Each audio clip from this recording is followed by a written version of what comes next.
так на холодную должен работать двигатель. 1.6 на Весте, с которым все в порядке. На автозапуске забыл ключики вставить. Еще раз запустим.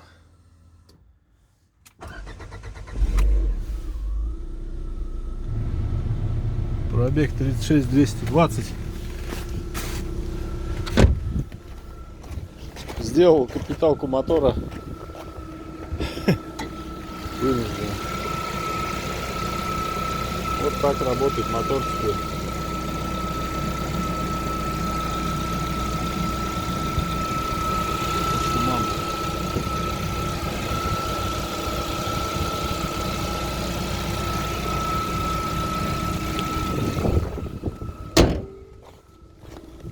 Сейчас сяду в машину, расскажу.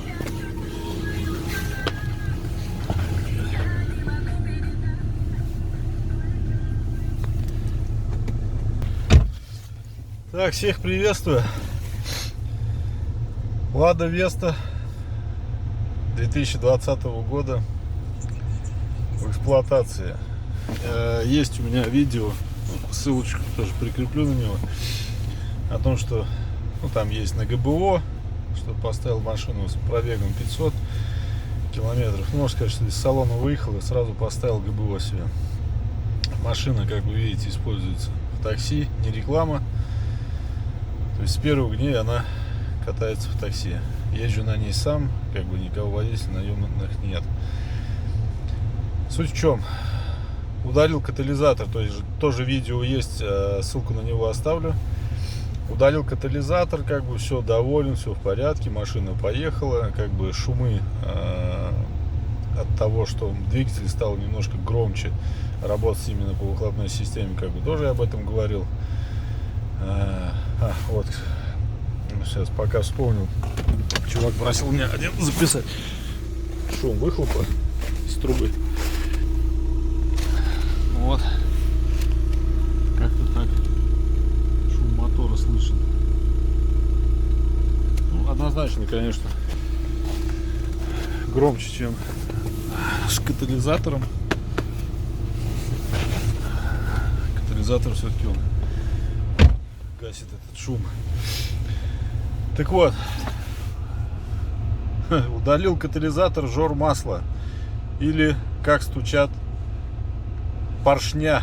Ребята, конечно, я в шоке, да, когда машину покупал. Так как у меня есть гранта еще так, с таким же мотором 1.6 16 клапаны, как бы на ней пробег уже 80 тысяч километров. Ну, как бы проблем нет, тоже катается в такси. Но суть в чем, что на Весте на пробеге 27 или 28 тысяч, не помню, я удалил этот катализатор. Проехал где-то, наверное, может, 1000 или 1500 километров. У меня где-то на повороте там, или может на уклоне, слышу, что-то запищало. Сначала не обратил внимания. Потом где-то под наклоном встал. Смотрю, а у меня, блин, масленка загорелась. Уровня масла нету, ребят, нету. Я заглушил, думаю, полез. Щуп вообще сухой. Думаю, вот это да, чудеса. Которые говорят, что там, блин, начал уже читать, там, смотреть, там все люди, кто пишет, что там у них катализатор удалили, начался жор масла. Бля, ну не такой, который у меня. Там он был, но он меньше. Короче, ну и, а как-то машина с автозапуском, ну, никогда не заморачивал, там, как она запускается на холодную, как она там работает. То есть вышел уже там машина, утром пока ребятишек собрал, детский сад, выходишь в машину, уже там 20-30 минут она на автозапуске работает. То есть, ну, сел да поехал. А тут, блин, такая ситуация. И как бы попадает мне тема, что на Вестах стучат, поршневая стучит. Ну, как бы я с таким сталкиваюсь впервые. Ну, как бы еще причем на личном опыте. В общем, я езжу, долил, бля, литр или 1,5 литра масла, езжу дальше. Как бы, ну, думаю, попробую на холодную, как машина заводится. Как раз мороз, там 20-очка была. Подхожу к ней с автозапуска, также запускаю машину. Бля, мотор так громко работает, ну, как бы я, ну, ни разу я такого не слышал, и как бы я понимаю, что это, ну, неправильная работа какая-то мотора, что, ну, просто он гремит, блядь, весь. Ну, в общем, ну, ладно, короче, езжу дальше. Машина, как бы, я напоминаю, что работает на газу.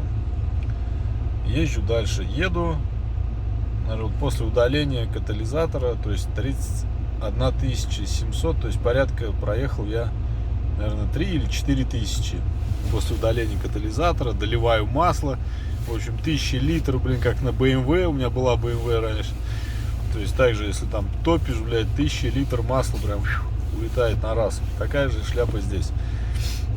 У меня раз машина как бы дернулась, и загорелся чек, начала троить. Думаю, ого, прикольно. В общем, машину остановился, заглушил, завел, раз, все нормально работает, дальше поехал, как бы все в порядке, чек потух, все, машина не троит, нормально едет, тянет. Проехал я где-то, может, километра 3, опять тоже дернулась, загорелся чек, все, начала троить, и все, и так, короче, она не перестает. Я думаю, блин, ну может что там, свеча голову морочит, или может там катушка, пропуск зажигания. Меняют свечи. Все, блядь, на морозе, на ветру. Благо с собой есть новые. Поменял свечи. Нифига, ситуацию не спасает. Думаю, переставил, попробовал отсоединять катушки. Какой из них троит. То есть выяснил, что троит второй цилиндр.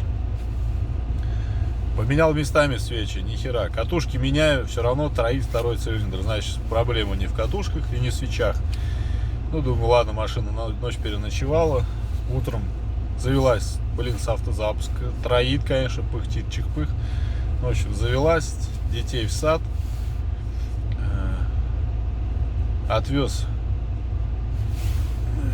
Звонят. Так, перезвоним ему. Отвез ребятишек в сад и приехал на работу. Думаю, надо мерить компрессию. Меряем компрессию. В первом у меня показал компрессию 16. Во втором цилиндре, ну, можно сказать, что 0. Третий цилиндр что-то там около 8. И четвертый цилиндр показывает мне компрессию, блядь, что-то тоже там около 5. Представляете, ребят, мотор, блядь, пробег 31 тысяча, там 31 почти, 31 800. Ну, короче, что, блин, слесарям отдаем машину, скрывают голову. Прогорел клапан, выпускной, соответственно. Ну, как бы, что там она чихнула, начало троить. Смотрит поршня на первом цилиндре более-менее. А остальные, они просто, блин, качаются. Особенно четвертый цилиндр, у него зазор там поршня, я не знаю, там может 1-1,5 миллиметра, наверное. То есть поршень от стенки отлипает. Представляете размеры, блин, как я не знаю, там, привет, блядь, этим слесарям АвтоВАЗа, которые собирают эти моторы, мотористы, я не знаю, как вас дать назвать.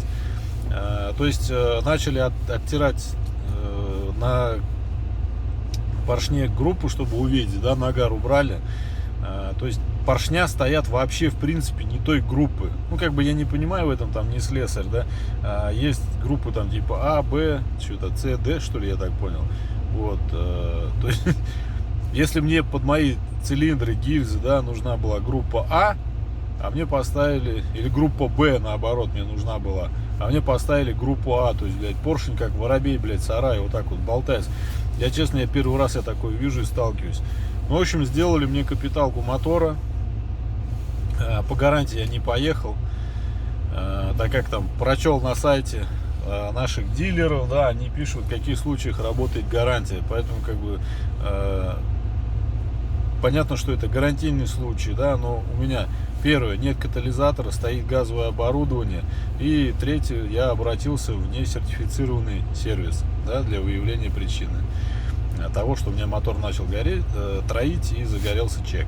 Если с этой ситуации, да, какой-то там поехать к официальному дилеру, то нужно будет, конечно, долго с ними там качать права, да, устраивать все эти там спорные ситуации, возможно, даже, да, кому-то и судиться, чтобы они у тебя поменяли поршневую, да. Там читал один из там отзывов, по-моему, не помню на каком сайте, читал, там парень писал, что у него